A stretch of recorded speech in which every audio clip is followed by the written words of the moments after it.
Welcome to the TFO pre-show. The pre-show before the season kicks off this Thursday with the big doubleheader.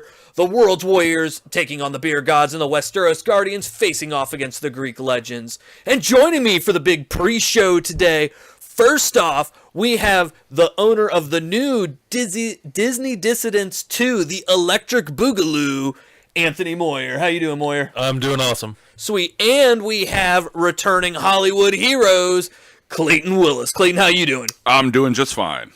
So, and I thought I'd have you guys, we talked about a little bit about the season. A lot of things changing in TFO this season. We've expanded to 36 teams. That's a huge expansion. New format with the two ROMs, having two sets of playoffs, basically meeting in the one giant championship at the end. I think it's fantastic. I think it's great for the TFO. Yep. It's definitely going to be an interesting championship because all the teams are going to have their health reset, so nobody's going to be going in injured. Yeah, that championship game is going to be, there's going to be like, I think, a 2-week break before we have the championship game because we'll have some other stuff involved there, and so everything will reset. So yeah, everything will be healthy. It'll make it much more interesting. So we now have 4 conferences. So, and there's 9 teams in each. I thought we'd go over these real quick so that everyone can see all the new teams and everything. First off, we have the Stellar Offenders, Hollywood Heroes, and the Disney Dissidents 2, the Electric Boogaloo in the Badass Snap. The Raider All-Stars, Azerothian Assassins, and the DBZ Squad taking on the Badass Crackle. And the Kinky K, Weapon X's, and the Cleveland Steamers taking in the Badass Pop. So that's the first set. The next ones are bad guys. We got the Dirty 90 Sluts, the TMNT Torturers, and the DC Universe in the Snap. In the Crackle, it's the Beer Gods, World Warriors, and the Atlanta Maulers. And then in the Pop, it's the Amazing Racists, the Polycystic Alliance, and the Schwarzeneggers. And I said that name without fucking up. That was great. And then the Mad Dogs, you got the Robot Masters, the Champs Chumps, and the Rap Kings in the Snap.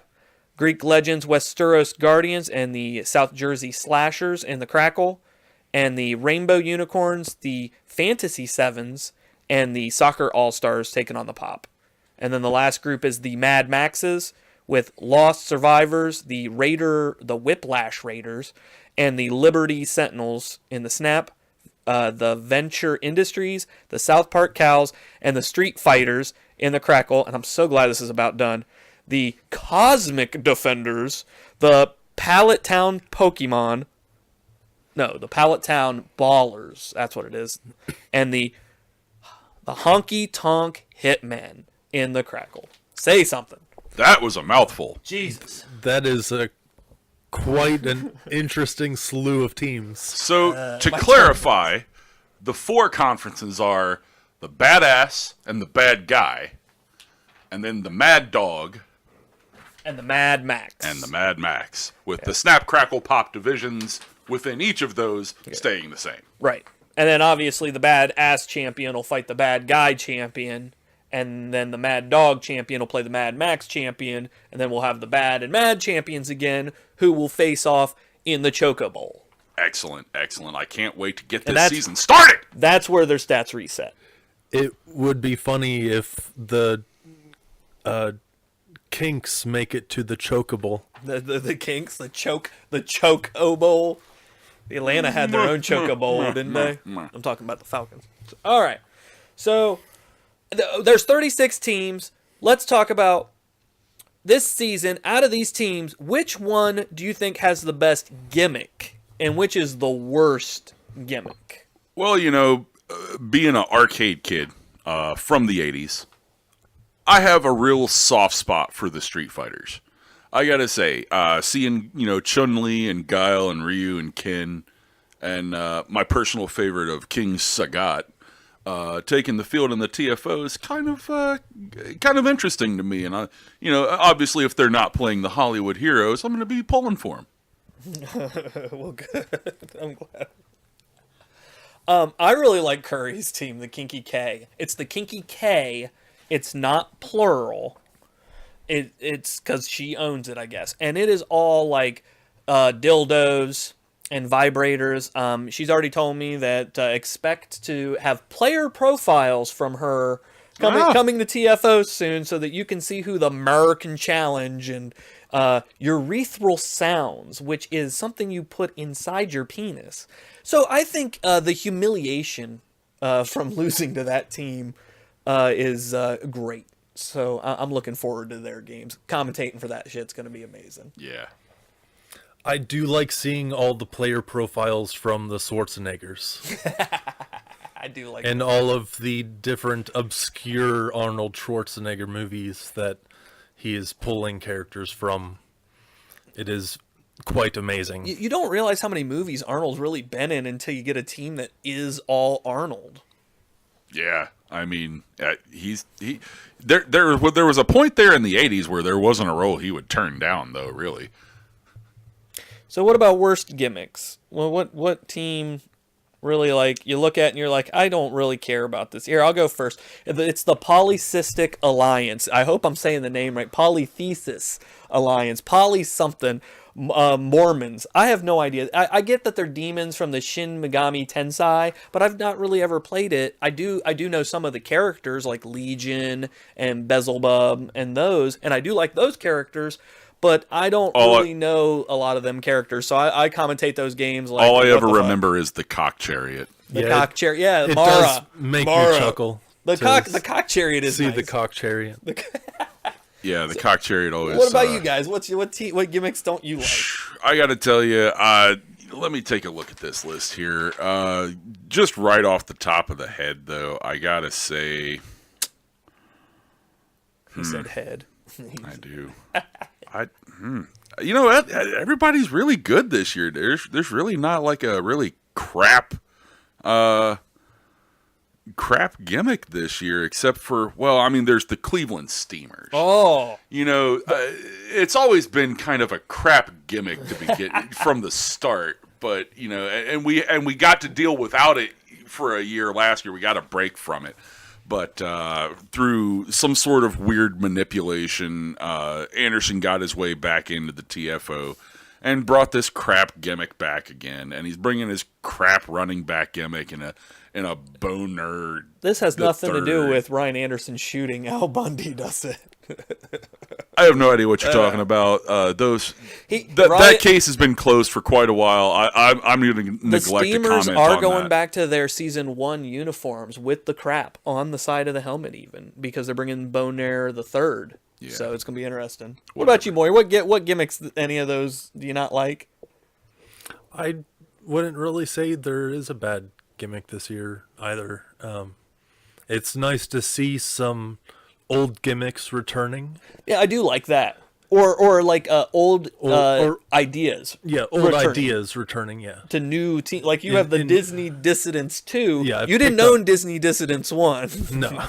that was Dale Johnson. Yeah. Now, one thing I will notice is that we have apparently a little bit of a dual gimmick going on here, where we have the Raider All-Stars and then the Whiplash Raiders. Yeah, and they share some of the same players, actually, just not the exact same names. Interesting. Like K-Mac. See, I'll You know now in the event someone should come up with a bootleg Hollywood Heroes, there will be some legal action to take place there. So I'd advise against that. Anybody? So wait, you saying Foxy's Whiplash Raiders is a knockoff of the Raider All Stars? That's what it sounds like to me. They're in totally different leagues too. One's bad and one's mad. So well, I mean, hey, the Raider All Stars have been here since the inception of the TFO. But you know, a lot of people find their gimmick to be crappy, actually.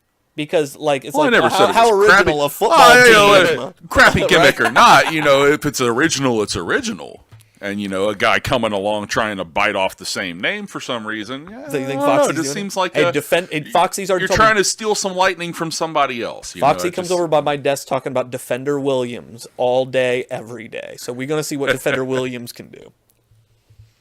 So hopefully the Robot Masters are back. Hopefully they're doing better this year. I do like them. Yeah, it sucks that they had a bad season. I really do love Mega Man. Bad season is an understatement. The first ROM, one of the secret teams, was a Mega Man team because I love Mega Man. So it's great to see him in the league. So I hope he does well too. I like Austin Adam Camacho. I like that guy. Raw He deal. does good. He does good on the sideline reports. I The hope to see. champs chumps. Hope to see some more of those. More of those this year. I like those. He's in their division, yet he reports on their games and not his own. Like it's awesome. So, wanting to move along here, Yeah. let's have a conversation about what we think might be the hardest conference to win this year. Since, pardon, we have 4 of them this year, and I think there's a pretty good spread of the new meat Well, intermixed amongst everybody there. So. I was looking at it earlier today, and there's the first thing that I found weird, and I didn't notice this at first, was there are only 2 rookie owners in bad, but there are 7 in mad. And most of that boils down to a lot of the people coming in, they're friends of each other or whatever, and they want to play in their same division. Like, say, the Liberty Sentinels, who's Leon, and the Whiplash Raiders, which is Foxy. They're from work. They want to play each other. Well, so that just sounds like so a lot of that combines in. That sounds like poor TFO management, if I had to say that. That's but one thing I did do was I made sure each division or each conference has its own champion, because we've had 4 champions, we have 4 conferences. Right. Excellent. Yep. So the Badass got the Cleveland Steamers, the Bad Guys got the Beer Gods, the Mad Dogs got the Westeros Guardians, and the Mad Max got the Cosmic Defenders. So I tried to spread that out a little bit. I mean, if I had to say which division I think is the hardest, I think that I would lean towards really your guys's, man. I'm gonna say that the Badass. I mean, you're both sitting here, and that makes me feel weird saying it, but you got the Stellar Offenders, Hollywood Heroes, and the Disney Dissidents too, who were the Boxhead Capers last year.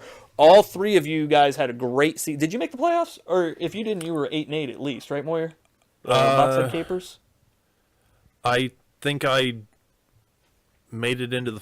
Oh yeah. Oh yeah, we have a I playoff have the thing there. playoff Yeah, thing. We have information. We're prepared. Yeah, I made it in the first round, and then I got knocked out by the Torturers. So your guys' division last year at 5 teams got 3 in, and the 3 of you are making a division yourselves. Like, that's an impressive division right there. That's a hard division. You have the Raider All-Stars, Azerothian Assassins, and DBZ Squad. DBZ's probably the weaker of the 3. The other 2 have actually... Azerothian Assassins were an incredible team last year. And the Raider All-Stars have been incredible. So if they can get some of that magic back, I think that's a great division. And then you have Curry's team, always great defense, no matter what team she's owning. Yep. Jobber's always bringing a weird Wolverine-style game. And we know the Cleveland Steamers, Ryan Anderson, has had success in the past. So, yeah, I'm going to go with the Badass. Bam! So you can't name the Badass. You have to name a different one. Right. Even if you think the Badass is the best one. Well, I'm going to name one on the bad and the mad. With the bad, I think the hardest there is going to be the Bad Guys. With the Beer Gods and the World's Warriors, they were It's a hell of a division. the 2 finalists of the championship last year. And everyone else on that team, like the Schwarzeneggers, is new, right? Yeah, they're new. But he's been in the league for a while, actually, doing fantasy. Oh, okay. So he's not like a rookie as far as I'm concerned. He's Right. kind of just a noob. But yeah, just overall, Bad Guys just seems like it's going to be pretty interesting to watch. You know, they have what, the Turtles and the Dirty 90 Sluts, the Belogs team, and Belogs. Niemergut. Both of them have been Yeah. successful in the past. So yeah, I see that Somewhat. being a hard division. Yeah, only Niemergut last year, right? Yeah. Only Niemergut last year. And you know the Bum is in there too, right? Because of the Amazing Racists. So yeah, I mean, I think getting the Bum and Ryan Cox out of VGV, like splitting up the VGV group, I think is going to have success for both all the VGV in the long run. But I think that was hampering them last season. So now they got to battle themselves. So. And then the second division in Mad, are they all rookies? Almost, yeah. That's There's big quite a few rookie yeah. owners in the Mad here, and most of them in the Mad Max. That's why I'm going to go with the Mad Dog here. They have quite a few of our past owners that have had a decent amount of success. Westeros Guardians. Owner Kyle Kinnis has had a championship season in the past, and the Guardians are always a fairly competitive team. They've been out of the playoffs for the last few years, but they're really good. Tywin Lannister was Pro Bowler last year. He was. South Jersey Slashers. Well, since they went back to the slashers and stopped being slouches, they've had a great TFO going on here. Last season was great. Greek Legends, again, another team that's had some good success in the past. Rap Kings, they're lucky as hell. Maybe they can keep that going. As long as they buying pizzas for McLeese, right? Yeah, hey, they keep buying pizzas for people, and they might that's get some a heck wins of here. a promotion. Yeah, absolutely. How do they get victories with McLeese getting pizza? I got no pizza. What the hell's going on? Now, are there Pizza Hut locations in Argentina? It was Domino's. Or Domino's in Argentina that he'd be able to Ooh, order that's a for? good question because Juan might be earning some pizzas this year. Soccer world. Speaking of soccer world, we got 9 new owners, right? Mm-hmm. Out of the 9 new owners, what owner or what team has caught your guys' eye? What rookie is like someone that people should be on watch for? Well, I kind of went into them a little bit earlier, and it was the Street Fighters. Again, also that's owned by John Balog's brother, if I'm not mistaken, Frank. Am I right? Frank, the better Balog. Yeah. The better. Well, I guess that remains to be seen on the field here, but I have to say he's going to have at least some kind of know-how. Everybody assumes Rob Ryan knows something because Rex Ryan's such a genius. Frank's got to have something going on. There were air quotes there.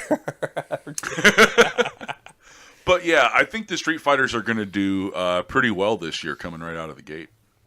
To put a side note on all that, it's kind of wild that Frank's coming in and he already he works with Steve, so I put him in the same division, and it's just kind of incredible that 360 or what is it, 5 degrees to TFO or whatever, you know what I mean? 6 degrees of separation. When's Kevin Bacon coming in on this? So, I would say the team I say you need to look out for is the Fantasy Sevens, which is the Final Fantasy VII gimmick. We had a Final Fantasy VII gimmick before. That was in Season 2. Midgar Meteors. They were 6-10 or something like that. Yeah, the not Midgar so Meteors. Not so hot. That was Austin Adam Camacho. He brought us the Robot Masters. He's bringing the Robot Masters back. But now we have another Final Fantasy team. And the helmet is very similar even. And the player names are pretty much all the same players, different positions. But the owner, Josh Fleming, he's done fantasy for 2 seasons? Yeah. He was in the contest for 2 seasons. This guy has been trying to get a team. Now has a team. Been paying attention, been doing his homework. I'm sure he's going to... He has paid a lot of attention and is doing a lot of homework because I would say he is the newest owner that picks my brain the most. That messages me and asks me stuff and is interested in how stuff might work and how things change things and the philosophy of Tecmo. And I think that goes a long way because a lot of people will get, spread too thin. So I think he's one to look out for. I don't think anybody has him on the radar. It's just new owner, whatever. And I think he's in that Rainbow Unicorn and Soccer World division. That's going to be a great division that people just aren't looking at yet. Yeah, there's a bunch of new owners. So, a new owner can come out of that mix and establish themselves. There's a spot to be made there. Look out for Fleming. He's gonna Flem you, man. He's gonna like the Fantasy Sevens.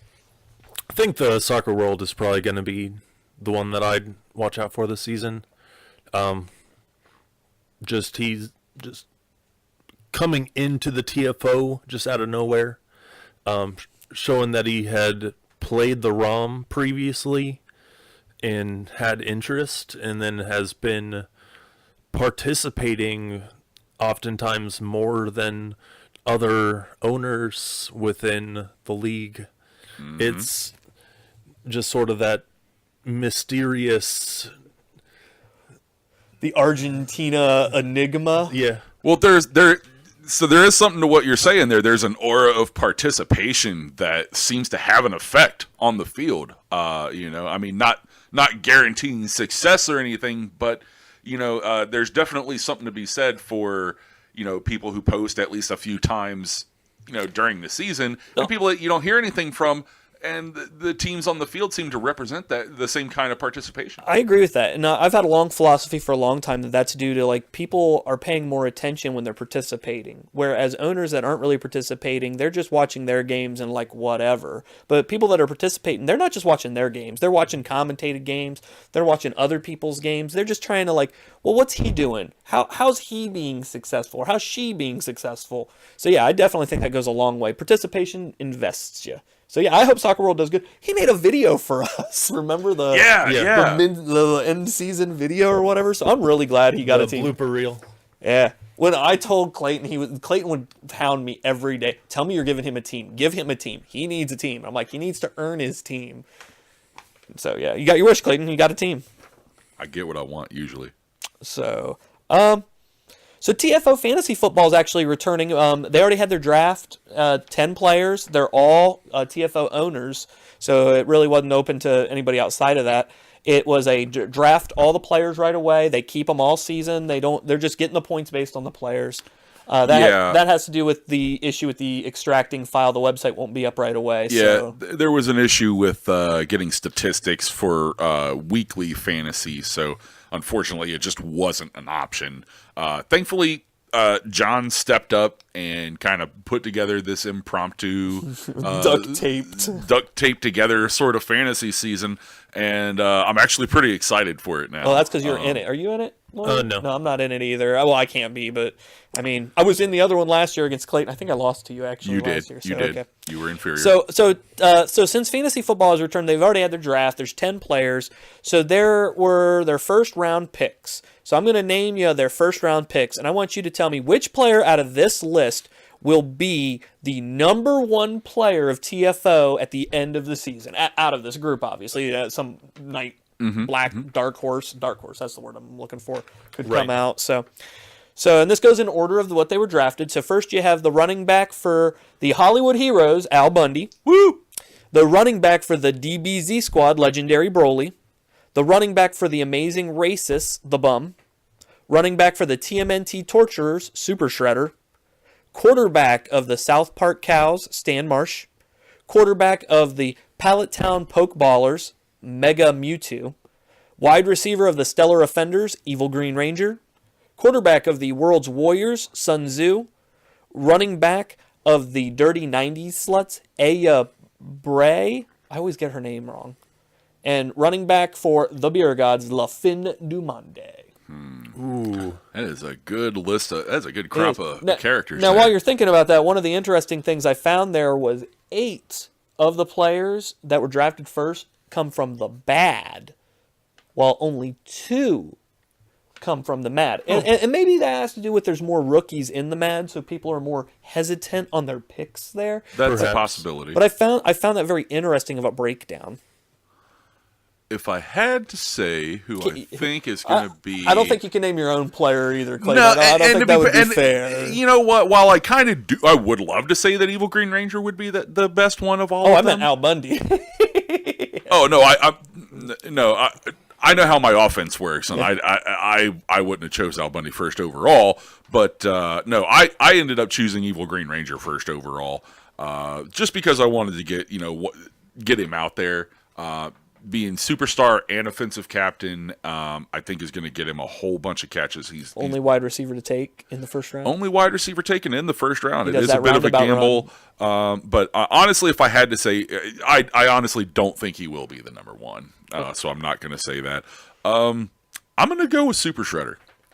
I think Super Shredder's going to have a beast of a year this year. I think he probably is going to go over 2,000 yards. Maybe make a run at that record from old Bonaire. Hall of Famer Bonaire. We will be having Hall of Fame ceremonies and everything. That's coming up. It's going to be great. Well, Moyer's thinking here. I'm going to go with the Bum. A very controversial pick. The Amazing Racists. Their helmet used to be colorized. But I had to message the Bum. I thought, especially doing a lot of the stuff I do at work, that maybe a black silhouette helmet was more appropriate. And he was very accommodating. I love the Bum. And so I think he's bound to... I mean, he had a great season last year. And I think breaking out of the VGV division onto their own I think speaks success, and that's pretty much his team is the bum running. So Yep. Thinking the EGR, Evil Green Really? Ranger, with those long passes. the roundabout run, Yep. man, he does that roundabout run at like one of the best I've seen. But yeah, it's a hard pick. It is. They're So- all really good players. The Dirty 90s sluts, their running back, she's going to be a hell of a force. And Kelly Kapowski's throwing in the backfield to them. So And Sun Tzu did really well last season. MVP of Mad Offense. So, and then I guess that brings us to our main question here. So what are we looking forward here in season 5? Season 5 is a new season. There's different changes, things that have taken place. What is your guys' what do you think is going to make season 5 stand out once it's all said and done? The push mechanic. Going right for it. Do you like the push? It has the potential to be revolutionary. Yeah. It does. But it can easily dismantle your offensive defense. Yeah, it can. I think one thing that people aren't really taking account for is your player is going to be able to throw another player a little better, I guess is the best way to word it because of this. And so if you don't compensate with a good offensive line, if you don't get quarterback protection, you are going to really start getting hurt. Yeah, I think a lot of people within the first couple of weeks are going to realize they've maybe made some mistakes along their offensive and defensive lines and going to really kind of shape next season of TFO, possibly even. Especially if the push mechanic is successful and people like it. I love how much more intriguing it makes games. It's very great to see the shitty play and a player drag someone 4 yards on the shitty play. Yeah. It does make it better, I think. So, but we'll see. I did notice on one of my pre-games that on an offensive play, a player looked like they were pushed back 1 yard, but that's football. Yeah, I mean, it shouldn't push them back, but maybe it's where they were in the animation that might make that happen. Yeah. But they've taken steps to try to make it for, what do they call it in the regular football, the forward progression? Forward progress. Forward progress. So they're trying to keep that. So. Yeah, definitely. I'm actually going to look forward to a bit of stepped up competition and a feel of actual competitiveness around the league. I think especially with the division breakdown, the new division breakdown, the way it's going to be set up, it's going to intrigue a lot more rivalry, within the TFO. I think we're going to see a lot more teams, with maybe not necessarily some more animosity towards each other like we've seen some in the past. We don't want to reach those kind of levels here, but it shows passion. And I like that. I like seeing passion in the TFO. Yeah, rivalry games in divisions, you'll now play each other 3 times. So that's 1 extra game than last year. You'll also be playing every team that's in your conference at least once as well. So you'll get to meet all your conference brethren too. So it's really the best of the conferences getting up there based on how that changes everything. And I think going into that, one thing that changes is how the playoffs are now. Because now each conference is only submitting 5 players to the playoffs, where last year was 6. But since we've expanded to 36 teams and we have 4 conferences, it only makes sense to lower that because we're still taking 20 teams to the playoffs. That's more than half, but you got to remember 8 of those are wild cards that'll have to play round 1 games. So after it's all said and done, we're literally taking half the teams. And so that means you got to make that 8-8, that 9-7. That's going to be really crucial, especially in your own division. And that also gives an actual reward to winning a conference as well, because you get that bye week while the other teams have to duke it out. Yeah. Yeah. And that's gonna be killer. Gonna be killer. So all right. I think we're psyched for the season. Absolutely. This has been great.